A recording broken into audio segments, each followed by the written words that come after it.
আজকে রান্না করেছি থোড় দিয়ে আলু দিয়ে ভাজা, আর লতি করেছি কালো জিরে দিয়ে আর রসুন দিয়ে। লতিটা হয়ে গেলে আর করে নেব একটুখানি চিংড়ি মাছ দিয়ে দিলাম,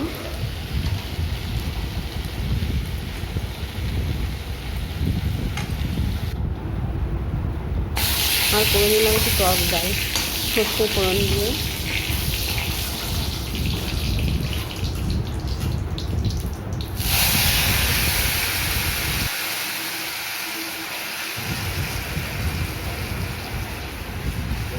ডালটা সম্বার দেওয়া হয়ে গেল। আটা ছেনে রেখেছি, একটু ছাতু দিয়ে করে নেব। লতি ভাড়ালি হয়ে গেছে, ডালও হয়ে গেল। এখন আমি করব ওদের জন্য পরোটা, একটু ছাতু দিয়ে পরোটা করব। এটা একটু জল দিয়ে রাখি কড়াইতে।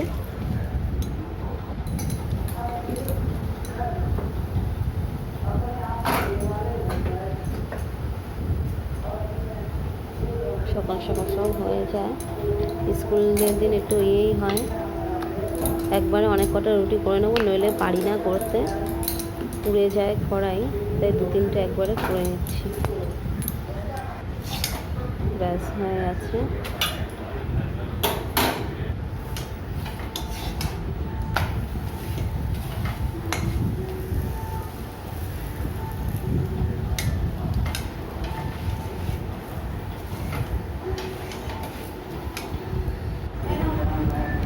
এবার আমি খেতে দিয়ে দেবো ওদের স্কুলের টাইম।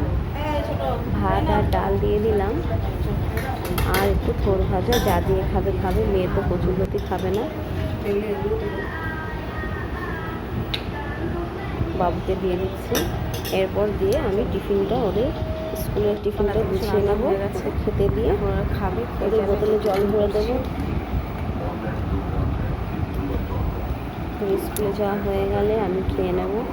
আর যদি দুপুরে কোনো মাছ টাছ যদি পাই, স্কুলে রান্না হয়ে গেছে, এবার কোনো মাছ পেলে সেটা আমি পরে করে নেব, আর নাইলে না পেলে থাকবে। পরে ওদের জন্য একটু পাঁপড় ভেজে নেবো, কারণ মেয়ে তো এত কিছু এইসব খায় না, ওর একটু পাঁপড় হলে ডাল দিয়ে ভালো খায়। তাহলে আজকের মতো এই, তোমরা সবাই ভালো থেকো। আর আমার ভিডিও কেমন লাগছে কমেন্ট করো, শেয়ার করো, লাইক করো, আর সাবস্ক্রাইব করো। আর অবশ্যই সবাই খুব খুব ভালো থাকবে।